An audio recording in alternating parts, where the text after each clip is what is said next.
来自楚山楚水，果然天籁之音。一方山水养一方人，难怪楚女娇美多情。妹妹，那个秦王怎么那么面熟啊？哪里是面熟？他明明就是那个搭救你我的秦国生意人。为了楚秦联姻，秦王千里迢迢来我郢都，足以表明诚意。只是这婚姻全凭缘分，不知舍妹与秦王是否有缘呢？久闻楚国嫡公主兰心蕙质，花容月貌，嬴驷倾慕已久。今日舍妹恰巧在宫中，秦王若不嫌弃，寡人把她换来一见，可好？嬴驷三生有幸，愿一睹嫡公主风采。请淑公主来。是。楚王，请。秦王，请。他说他是来相亲的，原来是来相你的。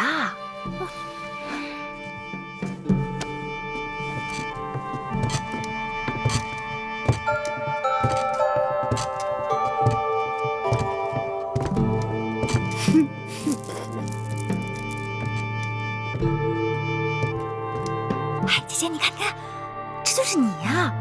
肥面宽鼻，粗手粗脚，头大如斗。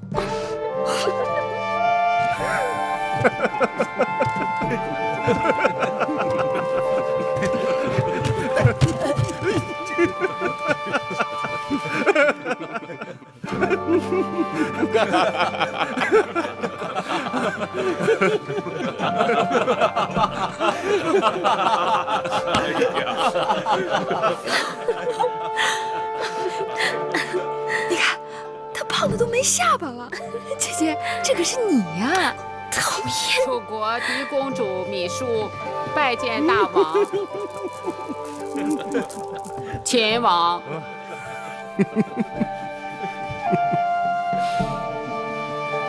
今日嬴驷大开眼界，令妹果然天赋迥异，四德绝佳。秦王口中的四德，可是周礼所言的妇德、妇言、妇容、妇功。舍妹淑儿自幼在宫中悉心教养，四德自然是不会差的。此四德非彼四德也。令妹是饱德、饿德、热德、冷德。秦王此话怎讲？令妹体魄健壮，耐得饥饱寒暑，粗音大嗓，说明内气充沛。再看双手，寻常宫中女子都是纤纤素手，青葱玉腕，令妹之手却粗壮、红润、有力。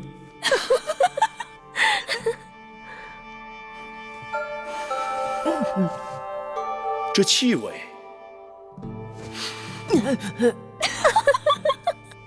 这浑身气味是油烟柴薪之清香。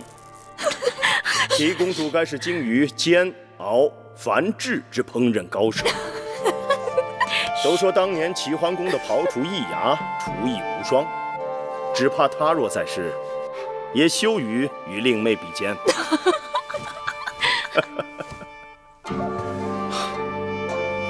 秦王真是说笑了，淑儿先下去吧。是。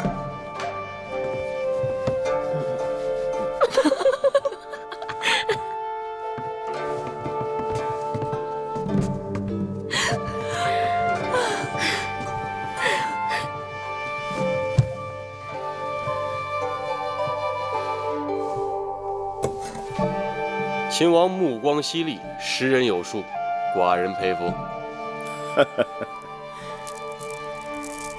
本王与楚王之嫡妹果然有缘，望楚王能成人之美。秦王，你当真要娶那个她吗？既然她就是楚王的嫡妹芈姝，本王别无他求。这大殿之上，君子一言可不能反悔啊！那是自然。本王要娶的就是楚国嫡公主芈姝。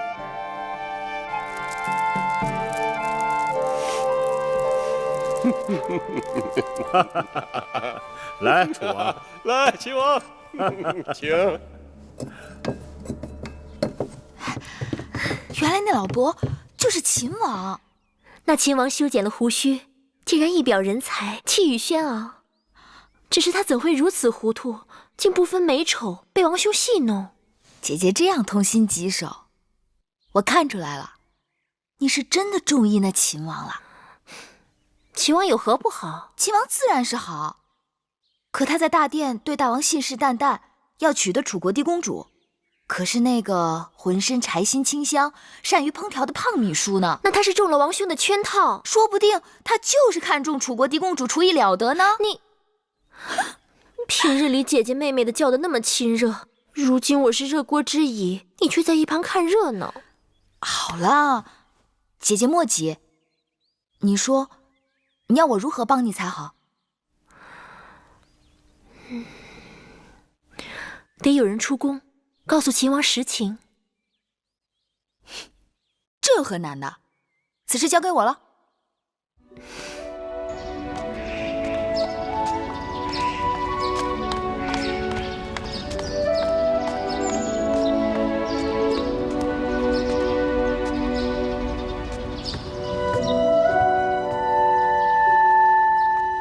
子歇，哎，子歇，你要去哪儿啊？我不去哪儿。既然你不去哪儿，正好给我帮个忙。你那样厌烦我，为何还要来找我？你这个呆子！我找你，就是因为我有了麻烦，要找你帮忙。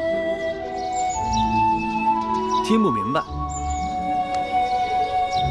你是君子，假如不是因为与我赌气，你怎会不明白？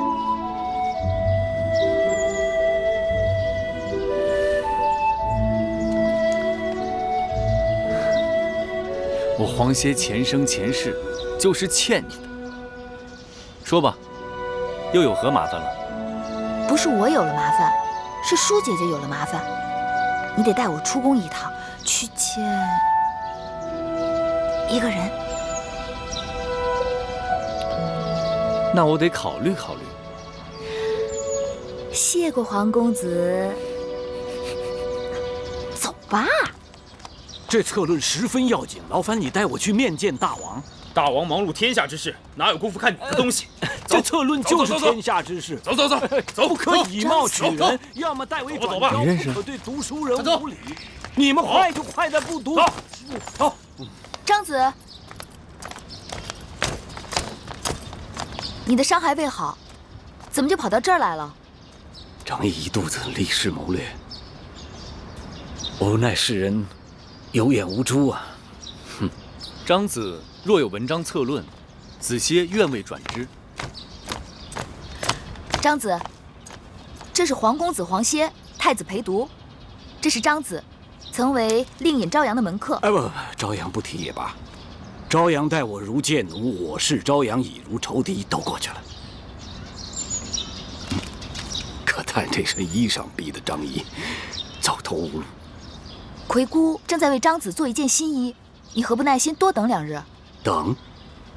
我张仪年庚已过40，一事无成，度日如年。黄公子，那就拜托了。我和月儿正好要去见秦王，若是张子不嫌，可一同前往。对啊，你的锦绣文章也可以让秦王看看。不可，行医看病讲究对症下药，在下的文章是专门写给楚王的，对秦王没有用。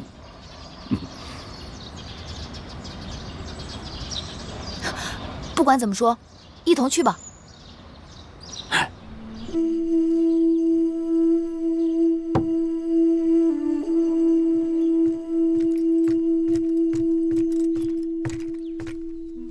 王兄，咸阳送来大良造公孙衍的急信。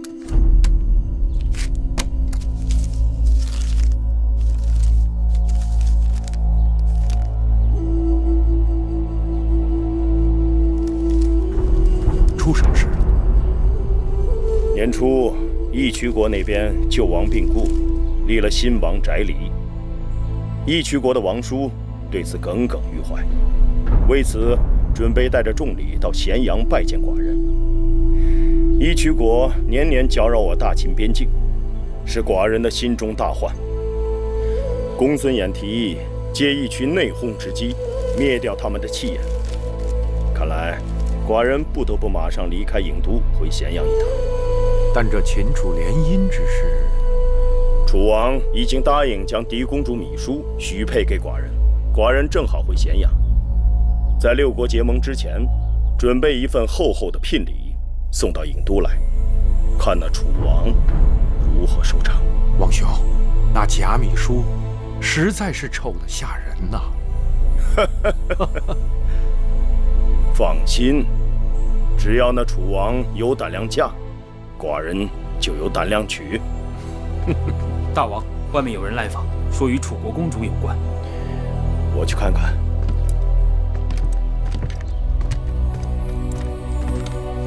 小丫头，怎么找老伯找到这里来了？恕明月眼拙，竟不知那日的救命恩人就是秦国大王。不必多礼，贵人们无恙便好。老伯修过胡子，已真面目示人，果真一点都不显老。啊，这是皇公子黄歇，这是张子张仪。大王，大王，屈子高徒，太子伴读，本王久仰大名。大王客气，虽是初见大王，但秦王之名天下皆知，一代雄杰，黄歇佩服。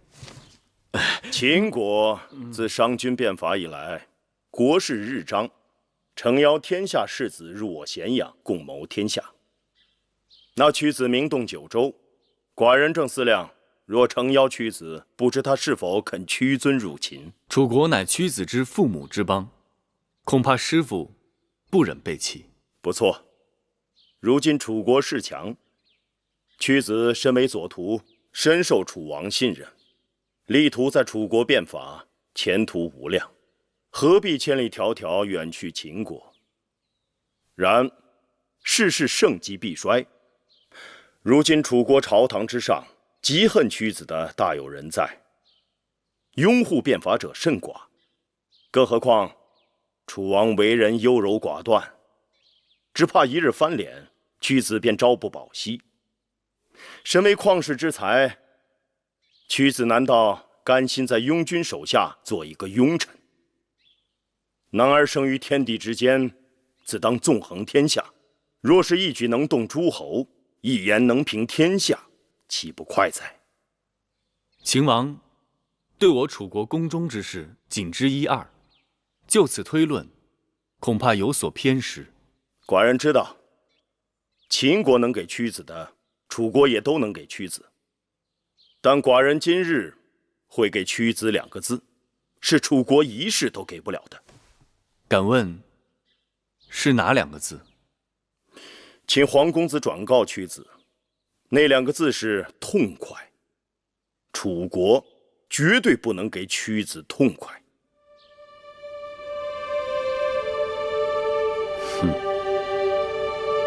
小丫头，你说寡人的话对还是不对？对，也不对。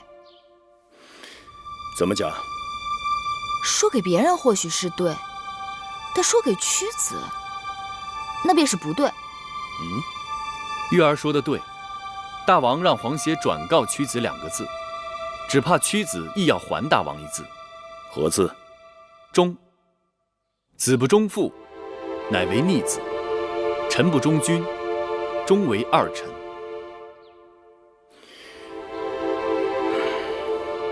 好，寡人明白了。人各有志，不能强求。请黄公子转告屈子，若他日在楚国有什么委屈，无论何时，秦国的大门永远为屈子敞开。如此，多谢。小丫头，小丫头来找寡人，只怕还有别的事吧？玉儿受人之托来告知秦王，那日入宫相亲，所见嫡公主米书，并非真米书。何人托你来传话的？秦王该是心里有数。那他为何不亲自前来告知？身份尊贵，岂能随意与陌生男子相会？上次寡人受人恩惠，一直想将他物归原主，但不得时机。不知小丫头可否帮忙？秦王放心，我定会让这块方巾物归旧主。好，无事，那我们先告辞了。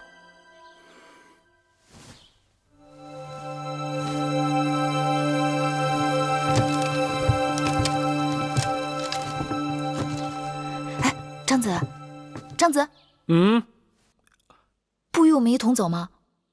我可以走，但只怕我这一走，有人会错过一个人才，错失一次良机，那事情可就大了。所以，你们先啊。啊，那我们先告辞了。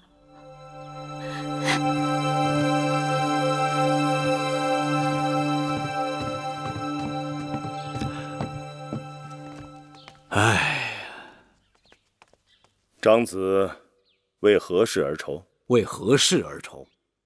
眼看着一桩好事就要付之东流，我当然发愁了。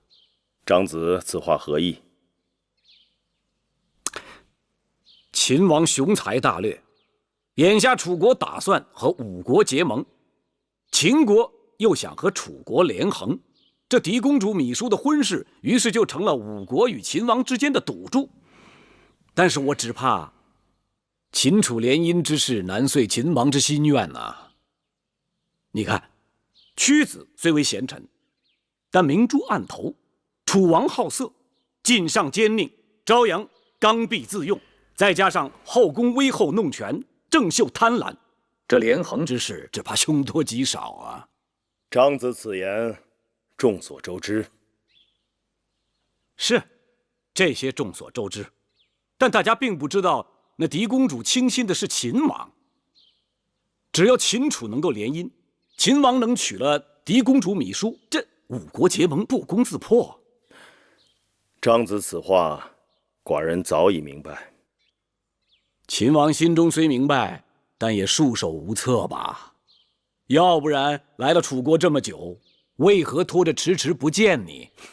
拖在这客栈，又为何给你弄了个假公主啊？这一切都说明其中有蹊跷。但是秦王你人生地不熟，没有一个人替你疏通阻塞、铺路搭桥，对不对？此话倒是不假。我愿意做这个人，我张仪愿意促成秦楚联姻，促成大王抱得美人归。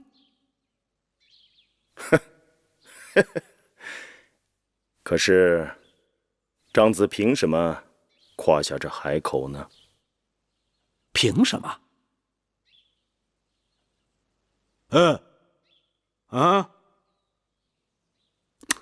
就凭我这3寸不烂之舌。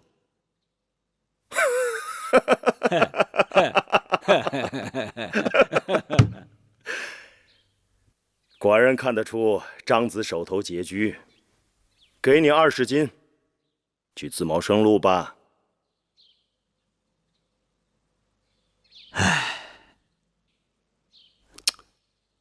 秦王是把在下当成沿街讨饭的叫花子了，还是四处招摇撞骗的小人了？啊，20斤，200斤，2000斤又如何？我张仪服的是贤君明主，图的是江山社稷，再多的钱财在我张仪眼中都视如粪土。唉，可惜啊，这点不是人人都能懂的。告辞了。等等，既然张子志向高远，那好，寡人就与你2月为期，看看张子的本事。2月就2月，2月之后，我让你看看张仪是如何让5国郢都会盟之事化为泡影。好。哎，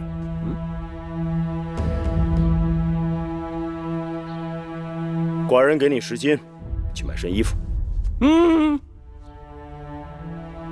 事成之后，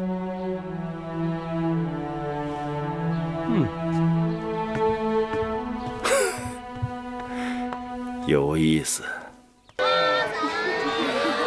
那秦王气度纵横开河，气贯长虹。若能与他做天下之争，也算是平生一快。那张子自叹怀才不遇，可为何见了秦王，却根本不提这策论之事？张子不是说了吗？这策论是专为楚王而写，与秦王无用。把包袱拿来。干什么？我要看看张子的策论中究竟写了些什么。不妥，此举非君子所为。你是君子，我不是。拿来。玉儿当然也是君子。唯女子与小人难养也。给我。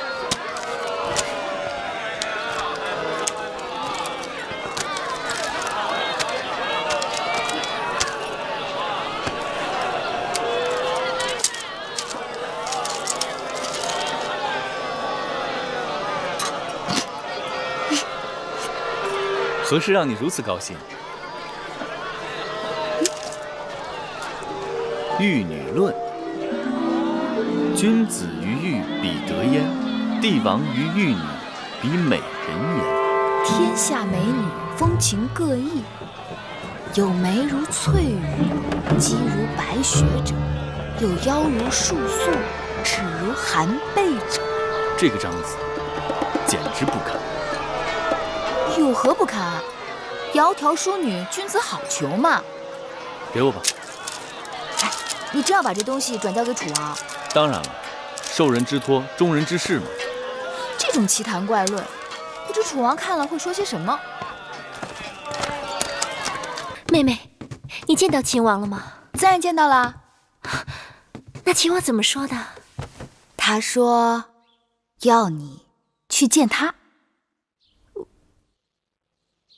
秦王怎么会？妹妹吓你呢。怎么，你真的想去见他？不跟你说了。看你那神色，口不对心的。拿去，这是他托我还给你的。有劳妹妹啦。给你。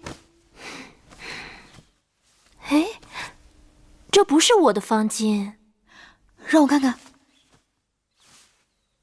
这是秦王的名字。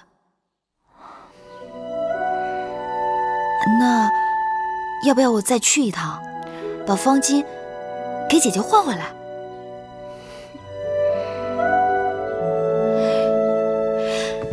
这么说，是郎有情，妾有意了。人是你去见的，方巾是你拿回来的。你要再这样，我去找母后评理。评理我倒是不怕，左右不过是一顿打罢了。只是可惜了这一桩好姻缘啦。那这方巾我不要了。不要了？不要？那我也不要了，我扔了。我扔了。嘿，姐姐。可惜了谁的好姻缘呐？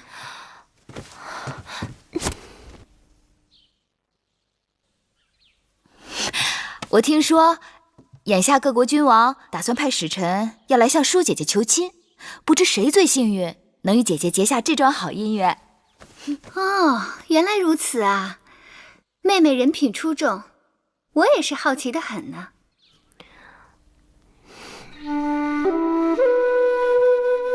魁国，张仪从出生到今日，也穿了不少件衣裳，可唯有这件衣裳，张仪将铭记一生。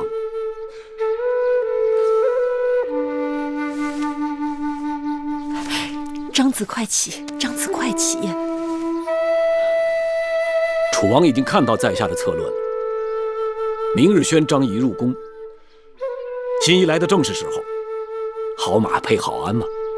张子怀才不遇，我和月公主也帮不上别的忙，只能帮做件新衣了。谢芈月魁姑赠衣之恩。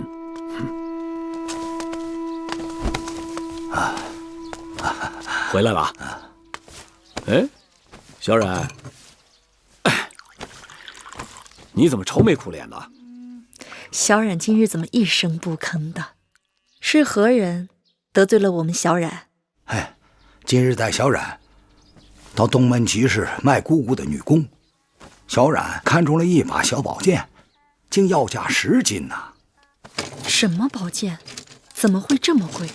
那宝剑刃如秋霜，真的很好。姑姑不知，前几日老朽给小冉请了个师傅，教他几手刀剑功夫。这师傅啊，夸小冉天分难得，是将帅之才，所以啊，小冉一心想要把合手的宝剑。咱们云梦台入不敷出，捉襟见肘，小冉再等2日，魁姑和你姐姐去想办法。哎，魁姑，何苦为区区10斤犯愁啊？张仪为你筹划便是。你有10斤？暂且没有。明日入宫见过楚王，张仪便有了。10斤太少，100斤如何？好了，张子，且不说你眼下如此潦倒，谈论100斤如同痴人说梦。就算你日后有了，也与我们无关。说100斤就100斤。明日午后，一言为定。昨日夏至，这宫中的蚊蝇更多了，也不知这几日大王睡得是否安稳。听说大王新得一夜明珠，放在宫中清凉如水，夜如白昼，100步之内蚊虫避之不及。我还从未听过世上竟有如此宝物。据说那夜明珠就放在南后的兰柜台。哦，真有此物。你带人去兰柜台，就说我要借过来看看新鲜。是。站住！怎么又是你啊？在下张仪。啊，张子，大王已等你多时，请。哼。不管什么好东西，他都要来跟我抢。那是秦王献给我的，我不给又如何？魏后那边的玳瑁姑姑说是借用。哼，借？珍宝到了魏后手里还有还的日子吗？可那玳瑁就在外面等着，此事总不能僵着，不如先借给他，等过后让大王出面再要回来。拿走。是。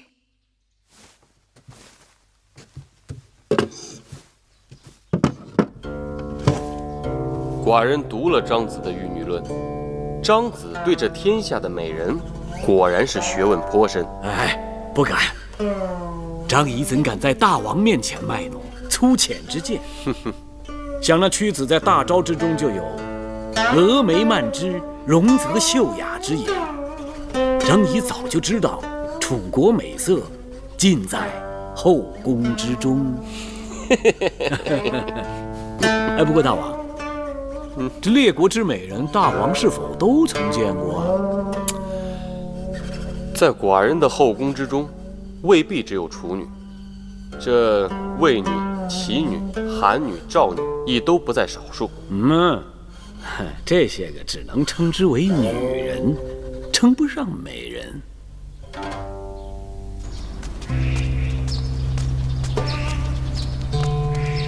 拜见南后。大王呢？正在殿中召见张子。张子？哪个张子？啊，张仪，给大王献上了《玉女论》，颇得大王的欢心。开门。是。先生所指的美人是？美人，美人如四季花色，梅令人高洁，兰令人幽怨，菊令人淡雅，海棠令人惊艳。张仪以为齐女多情，楚女窈窕，燕女雍容，韩女清丽，赵女娇柔，魏女美艳，秦女英气，如百花若百宝，争奇斗艳，各有妙处，不一而足。妙哉，妙哉！先生对美女的这番言论，实在是寡人闻所未闻，生平仅见。那以先生之意，寡人如何才能博采深意，体味这美人的妙处呢？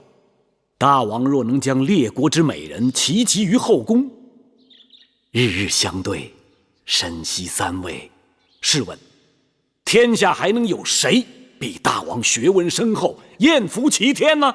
说得好。可是寡人如何才能收集齐这列国的美人呢？大王以为在下的眼光如何呀？张子对天下美人见解精辟，眼光独到。那就让张仪为大王踏遍列国，寻访天下之美。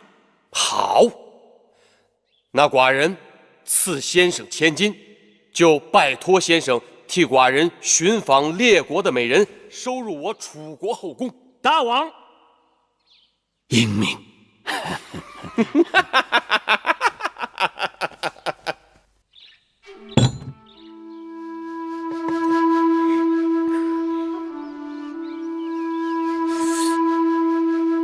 张子不容易，这100金说什么我们都不能收。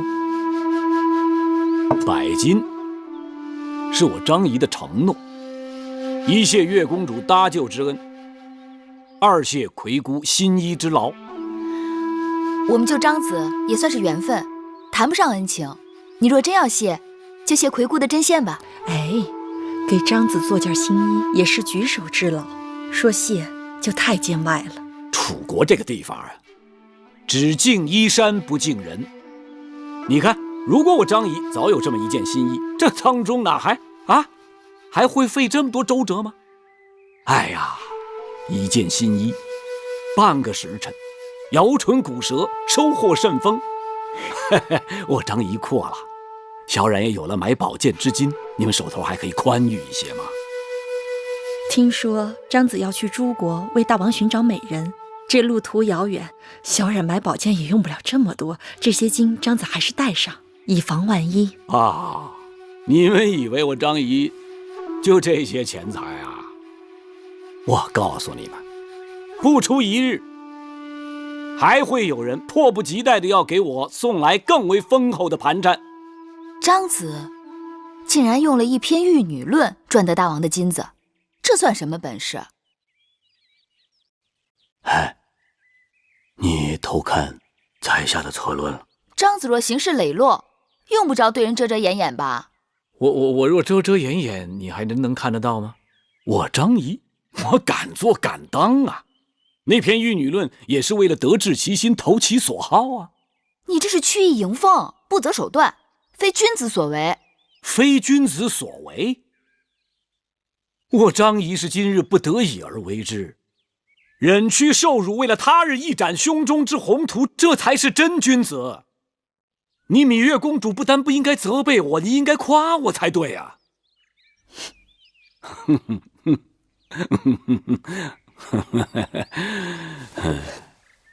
收下了。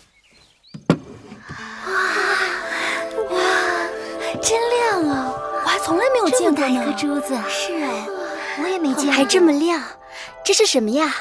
这叫夜明珠，产自西域。这样的稀罕物件我也是头回见到，所以把你们叫过来让你们瞧瞧，也长长见识。可真亮啊！这可真是个宝贝，夜里看起来像一个小月亮掉在屋子里。此物幽香暗拂，闻起来比那些兰草还要惬一些。只可惜母后不让月儿来，不然没准她能说出个究竟。依我看呐，咱们楚宫可并非只有一颗宝珠。舒姐姐国色天香，冰清玉洁，不也正是我们楚国的宝物，母后的掌上明珠吗？让妹妹看看，是这夜明珠耀眼，还是姐姐耀眼？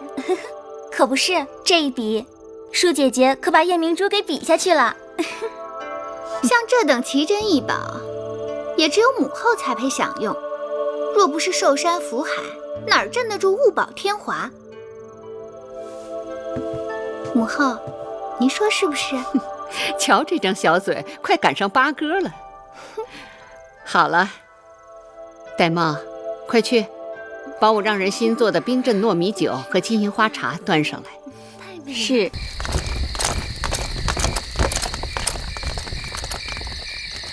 张子，敢问是张子吗？正是在下。我家夫人要见你。你家夫人是谁啊？南后郑秀。张子这边请。在下张仪拜见夫人。免礼。不知夫人召见张仪所为何事？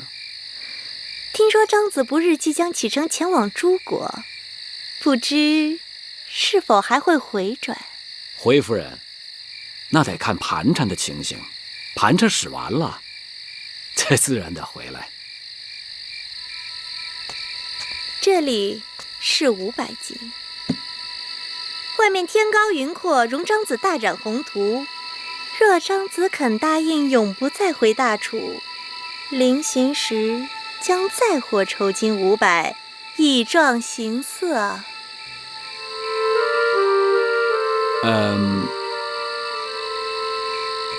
谢夫人赠金壮行之恩。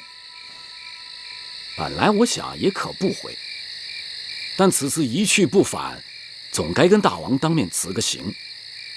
若夫人明日能促成此事，张仪一定会当着大王和夫人2个人的面做出承诺，如何？天气这么热，都这么晚了，我还真有些乏了。是，我们赶紧回去吧。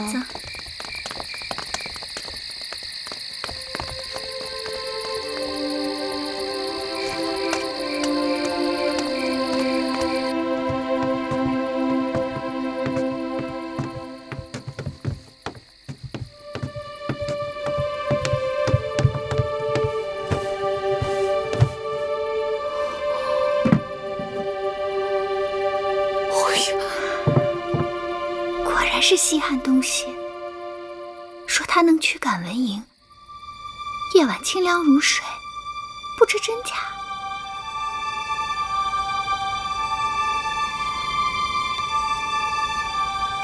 不如让我拿回去试它一试。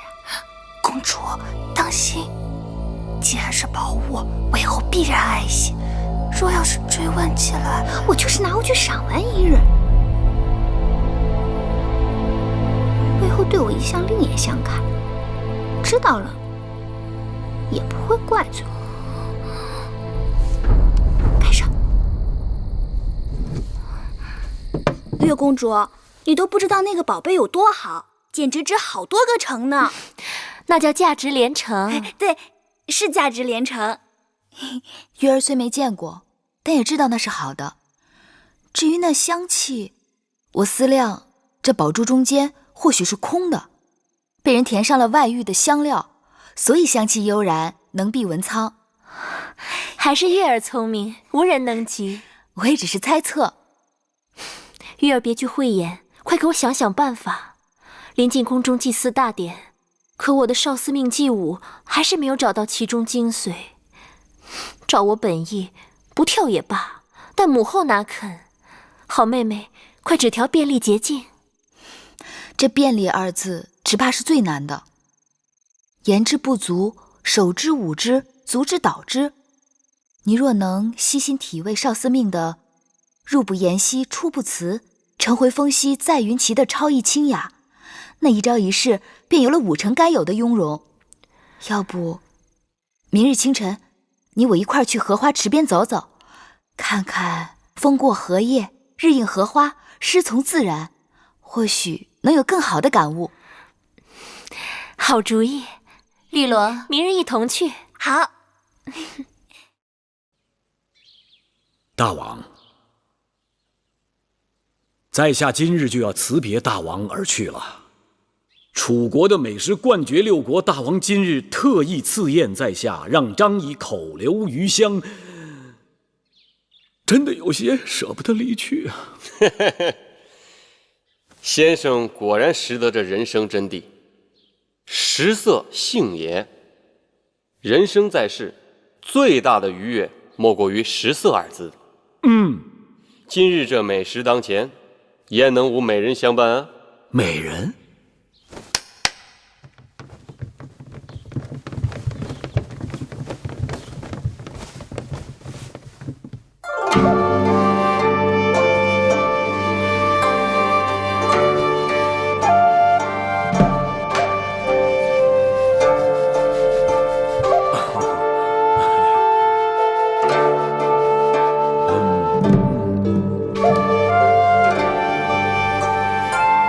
先不跳了，你们去陪张子九喂张子石。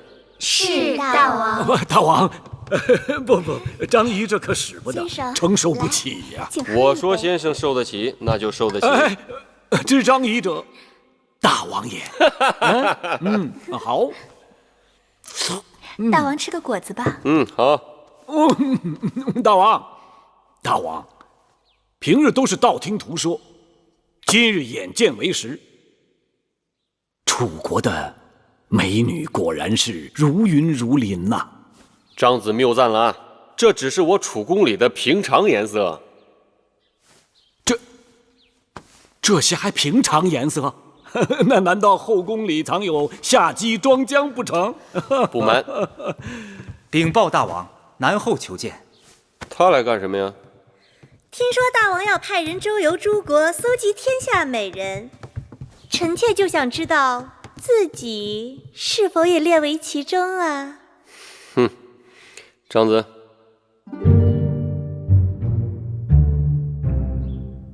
张子，在下失礼，在下失礼。张子，你刚才行为为何如此怪异啊？敢问大王，眼前这位夫人何许人也？寡人的宠妃南后郑袖。在下惭愧，在下无知，在下井底之蛙，在下真的是对不住大王啊！我不是，这张子，到底是怎么一回事？你跟寡人说清楚。大王，在下在大王面前夸下海口，要为大王寻访绝色美人，可方才一见南后，我就知道我大错特错了。我张仪想来也是游遍列国之人，但从未见过一个人的容貌能和南后比肩。你说张仪的见识如此浅薄，竟然不知道天下最美的女子就在楚国的王宫里。该死！张仪向大王请罪。张仪，大王嘱托在下寻访美人之事，恐怕有负重托，办不成啊。你呀，就是见识浅薄。寡人就想嘛，这天底下还有什么好东西是我楚宫没有的呀？那照先生刚才这么说，这天下第一美人就在寡人身边了。确定无疑。好，那你就快跟寡人讲讲，寡人这爱妃怎么就成了天下第一美人了呢？大王请看，南后这一对眉，仿若一带远山；这一双目，有如卷上点漆；耳鬓柔弱，脖颈修眉，此乃孤品，不是天下第一美人，又作何解呀？可是寡人记得那日在这大殿之上，先生所说的如百花似百宝，争奇斗艳，各有不同，又作何解啊？在下无言以对，这就将大王所赐千金即刻退回。哎，千金嘛，区区小事，寡人既然赐予你了，哪还有收回的道理啊？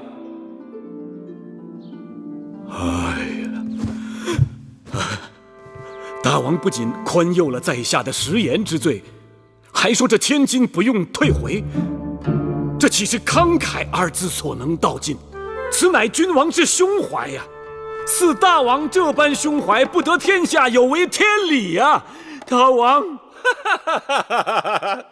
张子，你好一张巧嘴！多谢大王。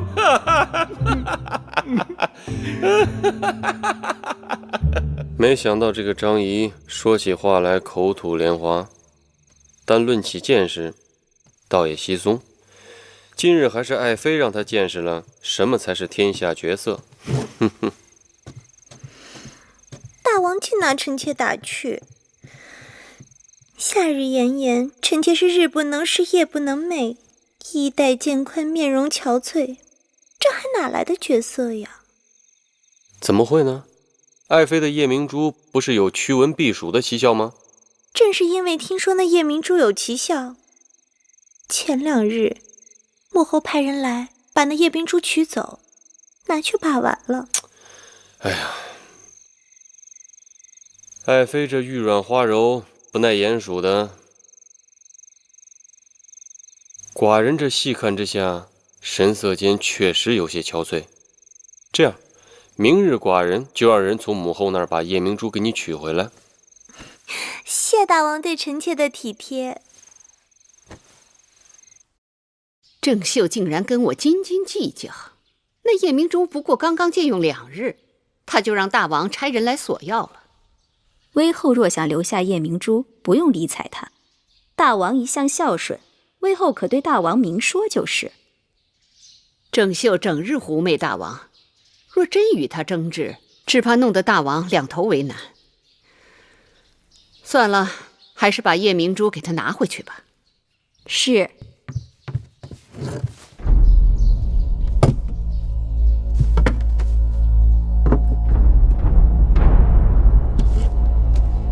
威后，夜明珠不见了，丢了！哼，这丢的也太蹊跷了吧！这夜明珠在我宫中放置多日的安然无恙，拿去威后那2天就丢了，谁信呢？可威后说丢了，不信又能如何？他是想黑心媚下我这颗夜明珠，但别指望郑秀我会哑巴吃黄连。走，臣妾郑秀给母后请安。免礼吧。谢母后。我已经说过，这几日暑气袭人，你们心到就行了，不用日日请安，免得劳累心。公主，母后说的是。公主，这几日天气酷热，谁在里面呢？南后在里面。十个香甜，睡不安稳。进去禀报一声，就说敏英来给威后请安了。是。哎，等等，先不忙的，待南后走了再进去禀报吧。是。这事情说来也古怪，人不知鬼不晓，这夜明珠就不见了。我派下人去查了半日，都无下落。没有人拿走藏匿，难不成那夜明珠自己受了脚了？戴帽，事情的原委你最清楚。那夜明珠是奴婢遵威后之命从南后那儿借来的，放在高堂台，人人都知道是稀罕宝贝，就算喜欢，谁又敢动着贪欲之心？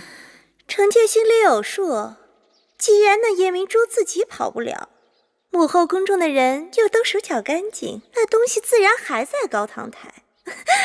母后若是喜欢留下就留下了，何必说找不到呢？我这一辈子见过的宝物不计其数，难道还在意你这点东西？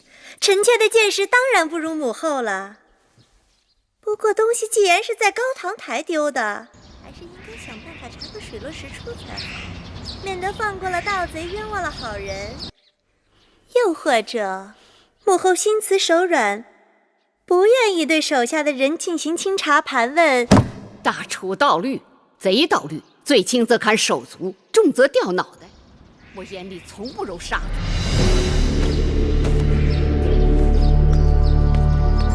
殷公主，我还有些急事，回头再来吧。公主，这可怎么是好？闭嘴！可是，公主拿了那夜明珠，我再多说一个字，那夜明珠便是你拿的。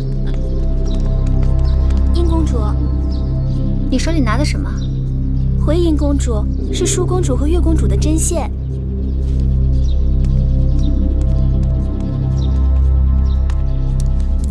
绿萝，我刚才在来的路上掉了一个耳环，你可碰巧看见？回应公主，刚才奴婢一直和月公主、舒公主在一块儿，没有看见。那是我娘亲留给我的遗物，甚为珍贵，也不知掉到哪儿去了。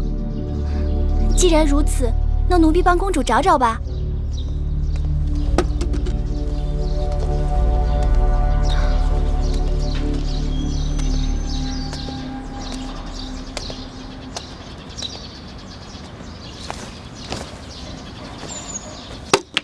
公主，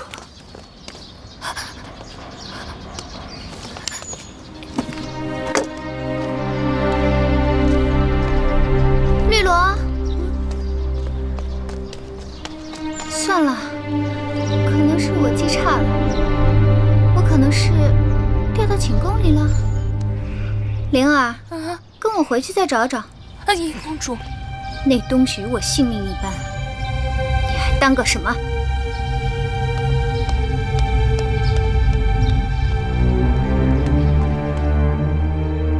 你们都给我听清楚了，夜明珠是肯定跑不出宫外的。东西要是现在交出来，微后责罚的只是你一个人；若是被我查抄出来，那受牵连的就是你们全家。我使唤了你们多年，竟不知你们当中有做贼的。今日若不查出来，就坏了我高堂台的名声。永香令，微臣在。你给我一个个去审，就算剥了他们的皮，也要给我审出个结果。是。都给我起来，老老实实的走吧。这个不是我的，赶紧走。进了永巷，事情自然就清楚了。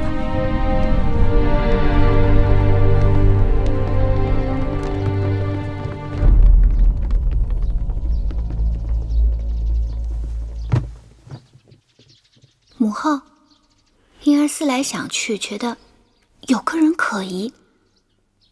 什么人？昨日午后，婴儿曾见过有个人来过高堂台，当时并未留意，但此刻想想，着实该有几分嫌疑。贱人生出来的只能是贱人，想来我待你不薄啊，让你跟着舒儿也学点长进。你倒好，竟然胆大包天，敢偷走我的夜明珠！任是金山银山摆在我面前，我都不会动心，更何况什么夜明珠？魏后，万不可借此羞辱我和我娘亲！还敢跟我顶嘴？玳瑁，给我掌嘴！是。母后，母后，求你饶了他吧！打！母后，我求你了！玳瑁，你先退下。凭空说我偷盗，拿来证据！今日我是人赃俱获，你想赖是赖不掉的。婴儿，魏后，昨日午后，婴儿是和侍女灵儿一起看到的。灵儿，说，你都看到了什么？婢子，你到底看到了什么？婢子，来人，把这个贱婢给我拉下去掌嘴！说呀！魏后饶命啊！昨日昨日婢子陪着殷公主站在那儿，看到月公主从正殿前走过去，别的婢子真的不知道了。灵儿眼拙，但本公主眼不拙。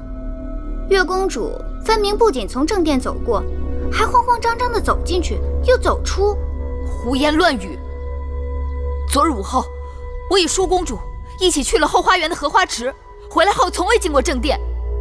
你说你见我进了正殿，我何时进去，何时出来？出来后又见了何人，去了何处？休要狡辩！叶明珠藏于你房里，证据确凿，我不得不惩前毖后，以正后宫纲纪。论罪，本该赐你一死，但念你是先王之女，暂且关入永巷，明日去衣杖摆，再施月刑。别说砍去芈月双脚，就是碎尸万段，没有偷，就是没有偷。且等明日，我看你的嘴还有多硬。母后，此事定有误会。昨日一整日，月儿确实与舒儿在一起，叶明珠之事与她并无干系。捉贼拿赃，你不要再为他开脱了。我不是为他开脱，我说的是事实。我这么做也是不得已，杀一儆百也是为了你们好，免得你们被这个贱人都给带坏了。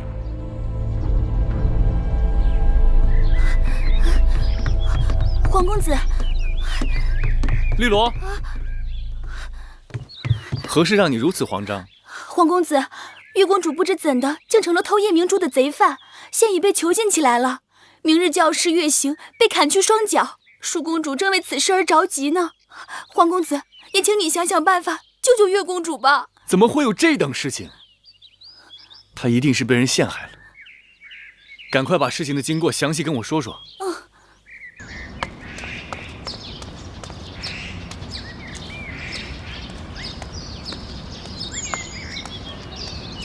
皇公子，你找我啊？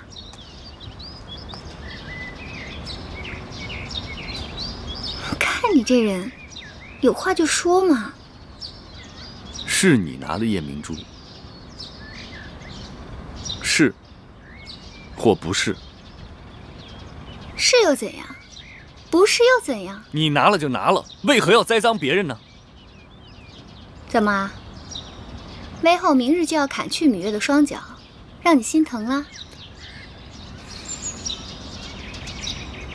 你也是女儿家，你的心怎么能如此之狠呢？月儿从来没有爱过你的事儿，你为何要这样对她？说起来，事情落到她身上也是碰巧了。不过，她的确爱了我的事儿。月儿爱你何事了？皇公子说过，你自小只喜欢芈月一人，她若从此不再出现了，你是不是就可以去喜欢别人了？殷公主，你把月儿害苦了，我就算是今生不娶，也不会对你有半点情谊。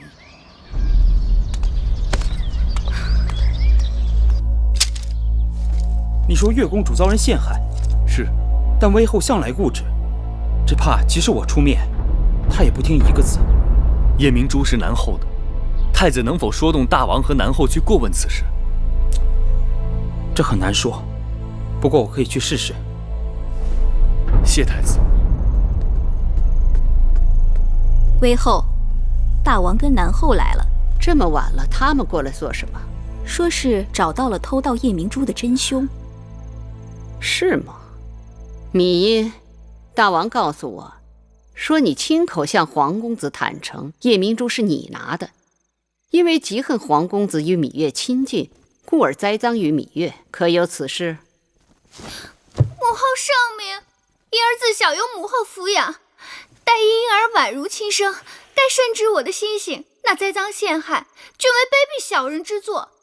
芈音与芈月无冤无仇，即便再不堪，也不会使出如此下作手段。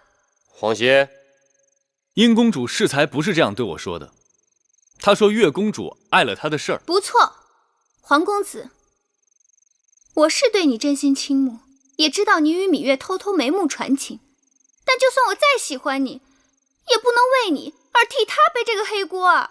殷公主，你也算是王室血脉，你怎可满嘴胡言，出尔反尔呢？皇公子用不着气急败坏，民因没有做过的事情，如何承认？你们二人到底孰黑孰白？月公主被人陷害，大王明察。大王母后，婴儿冤枉，被人诬陷。爱妃，你看这……